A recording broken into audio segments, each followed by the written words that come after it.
जो व्यक्ति जागृत होता है उसका मुसीबत कुछ नहीं कर पाती। तो चीन में एक आदमी था किसी गांव में, उसके पास एक बड़ा नायाब घोड़ा था। जिस देश में ऐसे राजा रहे हों, शिक्षा ही तो थी सर। विक्रमादित्य की अगर आपने पहली कहानी सुनी हो, वेताल 25 पहली कहानी।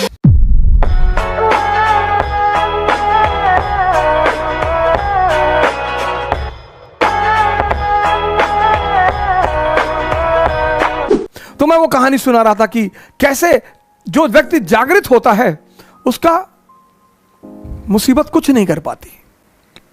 बहुत बड़ा नियम है जागृति सर, होश में रहना बहुत बड़ा नियम है। तो चीन में एक आदमी था किसी गांव में, उसके पास एक बड़ा नायाब घोड़ा था, बहुत नायाब, मतलब हवा से ज्यादा स्पीड थी घोड़े की। तो उस देश के राजा ने उस आदमी को बुलाया, कहा तुम अपना घोड़ा मुझे दे दो, तुमको मैं मुंह मांगी कीमत दूंगा। उस आदमी ने कहा कि सरकार घोड़ा तो ना बेचेंगे। अरे लोगों ने समझाया कि पागल हो, तुम क्या करोगे घोड़े का, और इतना पैसा राजा तुमको दे रहा, बेच दो। अरे उसने कहा यार तुम लोग क्यों मेरे पीछे पड़े हो, जाओ अपना काम करो, हम नहीं फायदा ले रहे ना, जाओ। एक दिन क्या हुआ, घोड़ा भाग गया। अब जब घोड़ा भाग गया तो गांव के लोग आए, हंसने लगे, कहीं देखा हम तुमसे पहले ही कहते थे, तुम समझे नहीं रहते हमारी बात को।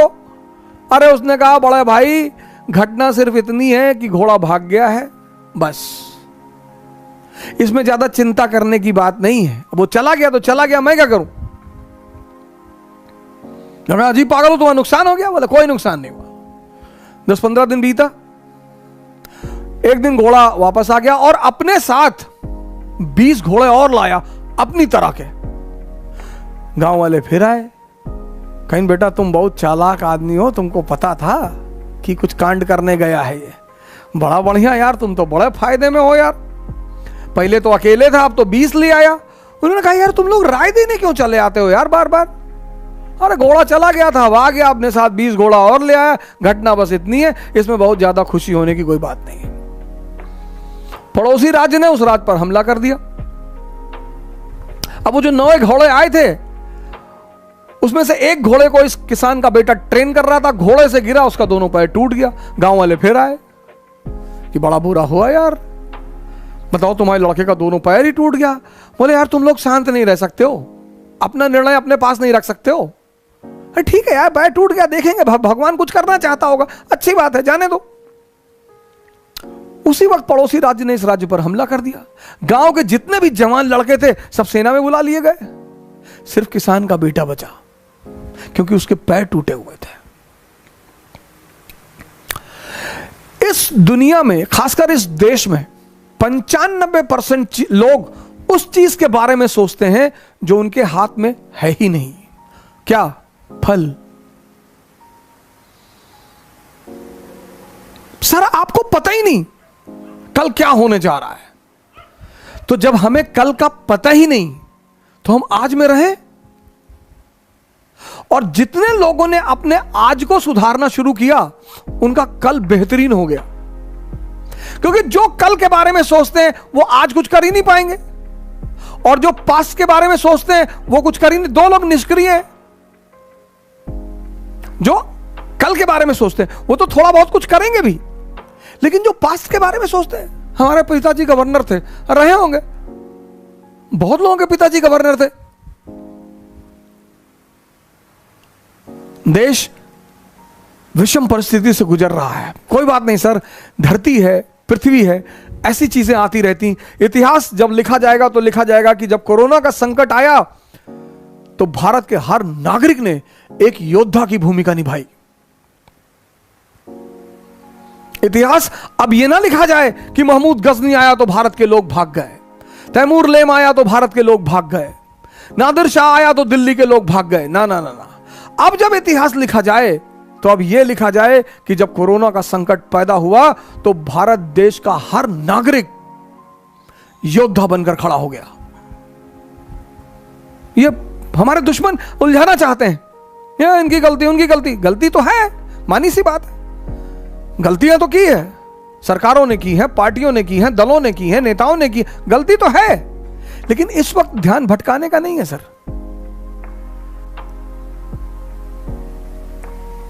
जिस देश में ऐसे राजा रहे हों, शिक्षा ही तो थी सर। विक्रमादित्य की अगर आपने पहली कहानी सुनी हो, वेताल 25, पहली कहानी विक्रमादित्य जाता है। सोचिए क्या शिक्षा देने का तरीका था हमारे देश में, कहानी सुनाकर संदेश देना। उस देश में ऐसी किताबें छपने लगी जिनसे कोई मतलब ही नहीं। किताबें तो किसी को भी महान बना दे, बशर्ते वो आपसे बात करने लगे। किताबें जल्दी किसी से बात नहीं करती सर। पढ़ते बहुत लोग हैं, बात वो दुनिया में बहुत कम लोगों से करती हैं। बोलती हैं किताबें सर। और एक बार किताबें आपसे बात करने लगी, कंडीशन क्या है? किताब आपसे बात करेगी, मन शांत हो जाए। जैसे आप किताब पढ़ रहे हैं और आपका पीछे का मन बड़बड़ा रहा है, कहीं और बैठा हुआ है, तब वो समझ जाती है कि आप मेरे पास है ही नहीं, आप तो कहीं और बैठे हैं। इतनी सेंसिटिव होती हैं किताबें। इसीलिए भारत देश में हम जब किताब से पैर लग जाता है तो हम उसे उठाकर अपने मत्थे पे लगाते हैं। इसका भी मजाक उड़ाया गया, यार तुम लोग तो किताब उठा के सर से लगाते हो। बिल्कुल सर, जिससे किताबें बात करने लगे, और एक ही शर्त है किताबों की बात करने का, अगर आपका मन शांत है और आप सिर्फ उन्हीं से बात कर रहे हैं, तब वो आपको जवाब देंगी पलटकर। और अगर आपका मन शांत नहीं है, आप पढ़ते रहिए जितना आपको पढ़ना है, एक लाइन। कई बार मेरे पास स्टूडेंट आए, एनसीईआरटी को 4 बार पढ़ के रंग चुके हैं, नीले रंग से, पीले रंग से, लाल रंग से रंग चुके हैं, लेकिन पता कुछ भी नहीं। लेकिन हमारी जो शिक्षा पद्धति थी, कहानी। विक्रमादित्य जाते हैं, बरगद के पेड़ पर एक लाश को उतारते हैं, अपने कंधे पे रखते हैं, तो लाश उन्हें कहानी सुनाना शुरू करती है। अब सोचिए सर, इस कहानी का मकसद क्या है? सुनिए कहानी और उसका मकसद। लाश उन्हें कहानी सुनाना शुरू करती है कि एक आचार्य थे, उनकी बड़ी खूबसूरत सी बेटी थी। आचार्य के 3 शिष्य थे। अब देखिए क्या तरीका था पढ़ाने का, संदेश देने का। ये पश्चिम के लोग कहते तुम लोगों ने सिर्फ कहानियां लिखी, उन कहानियों में बाबूजी ऐसी ऐसी बातें लिख दी है ना कि समझ जाओगे तो जिंदगी बदल जाएगी। इतने अमीर हो, इतना समृद्धि, भौतिक समृद्धि पा चुके हो, लेकिन ध्यान करने भारत ही आते हो। बाबा रामदेव जी को मैं बड़ा प्रणाम करता हूं, बड़ी मैं उनकी इज्जत करता हूं, और जब भी मैं उन्हें देखता हूं इंग्लैंड में, अमेरिका में बैठे हुए अंग्रेज, और उनको वो कपालभाति करा रहे, तो मुझे इतनी हंसी आती कि जय हो बाबा की। बाबा सांस बेच रहा है, तुम तो कपड़ा बेचने आए थे, तुम तो कुछ भी बेचने आए थे, बाबा सांस बेच रहा है, प्रोडक्ट दिखाई ही नहीं पड़ता। बाबा हमारा बहुत बड़ा बिजनेसमैन है, सांस कोई कमोडिटी ही नहीं है, बेच रहा है। और हम हिंदुस्तानी, हम उनका मजाक उड़ाते हैं। आप उनसे असहमत हैं, वो एक अलग बात है। हो सकता है आप उनकी राजनीतिक विचारधारा से असहमत हो, बहुत अच्छी बात है सर। मैं आपसे बार बार कहता हूं कि मतभेद का मतलब मनभेद कभी नहीं होता सर। आप में से बहुत सारे घरों में आप नॉनवेज खाते हैं, आपकी माताजी नहीं खाती, आपके पिताजी नहीं खाते, तो इसका मतलब दुश्मनी सर? बिल्कुल नहीं। दुश्मनी जब भी होगी तो जब इंटरेस्ट खतरे में पड़ेगा तब दुश्मनी होगी। बेवकूफ जो है, जो बेवकूफ है समाज में, वो मतभेद पे मनभेद कर लेता है कि ये मस्जिद में जाते हैं, अरे तो पूजा करने जा रहा है ना, ये मंदिर में जा रहे हैं, जाने दो।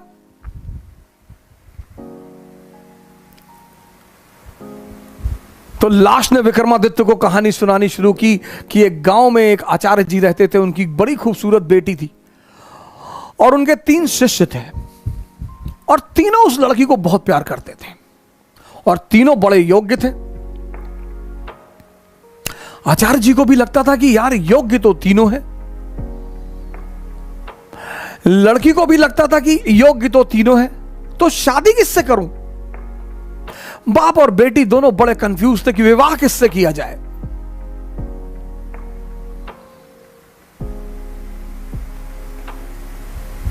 और जब लड़की यह सुनिश्चित नहीं कर पाई कि विवाह किससे किया जाए, तो एक दिन लड़की ने आत्महत्या कर लिया। अब जब लड़की ने आत्महत्या कर लिया, तीनों बड़े निराश हुए। गए, उसका दाह संस्कार किया, तो एक शिष्य तो तुरंत सन्यासी बन गया। वहीं धूनी लगा ली उसने उसकी कब्र के पास कि बस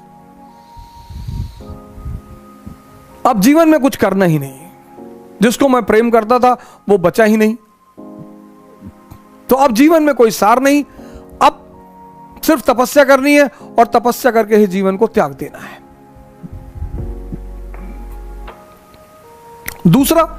दूसरा फकीर बन गया, घूमने लगा देश विदेश में। उसे पता था कि हिंदुस्तान में कुछ संत हैं जो फिर से जीवित करने का मंत्र जानते हैं। लगा वो उन संतों को खोजने जो फिर से जीवित करने का मंत्र जानते थे। तीसरा जो उसमें था, वो डेली जाता था, उस मृत शरीर पे मसाला लेप लगाता था, साफ करता था, फिर उसे वहीं रख देता था। अब ये सिलसिला कुछ वर्षों तक चला, 2-4 वर्षों तक चला। तो वो जो घूम रहा था चारों तरफ, फकीर बन गया था, मंत्र की तलाश कर रहा था, पुनर्जीवन देने के मंत्र का जो तलाश कर रहा था, उसे एक दिन कुछ महात्मा लोग मिल गए, वो उस मंत्र को जानते थे। उसने उनकी सेवा की, उन्होंने उसे वो मंत्र सिखा दिया। जैसे ही उसने मंत्र सीखा, वो भगा वापस गांव की तरफ।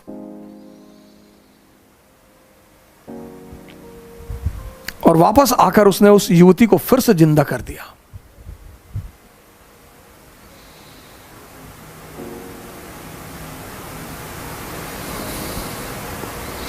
जब उसने फिर से जिंदा कर दिया, तीनों दावेदार फिर खड़े हो गए, और अब तो युवती और सुंदर हो गई।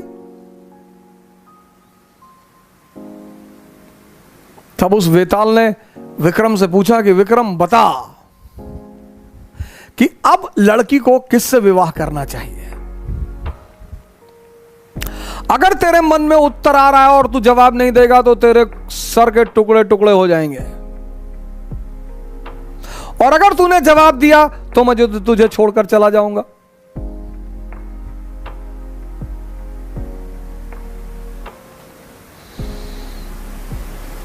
वेताल ने कहा कि अगर तेरे मन में जवाब आ रहे हैं, और ये नेचुरल प्रकृति है, हमारे सामने जब भी कोई परिस्थिति होती है, एक जवाब मन में आता है कि ये कर ले यार, नेचुरल प्रकृति है, नेचुरल जवाब आना ही है। तो वेताल ने कहा कि देख विक्रम, अगर तेरे मन में जवाब आ रहा और तूने मुझे नहीं दिया तो तेरे सर के टुकड़े टुकड़े हो जाएंगे, और अगर दे दिया तो मैं चला जाऊंगा।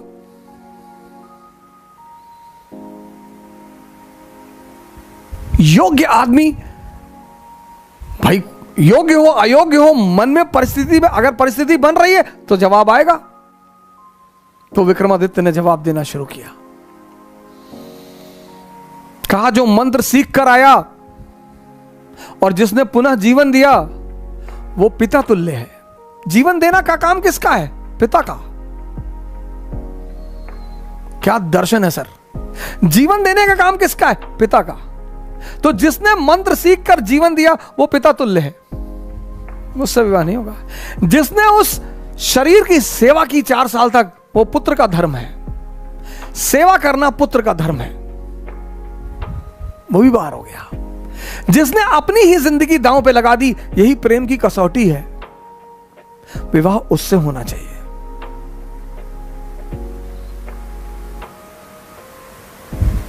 यह था शिक्षा देने का तरीका।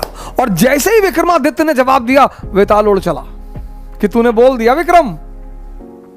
यानी अब सुनिए, इस कहानी का दूसरा उद्देश्य क्या है? मौन। परम की जो प्राप्ति होगी वो मौन में होगी, साइलेंस में होगी। इसीलिए हिंदुस्तान में एक वर्ड है मुनि। मुनि मतलब जो मौन हो गया हो। परम की जो प्राप्ति होगी, परम की, 25 बार विक्रम जाता है, 25 बार वेताल उससे सवाल करता है, 25 बार वो जवाब देता है और वेताल हमेशा निकल जाता है। और जब अंतिम बार विक्रम चुप हो जाता है,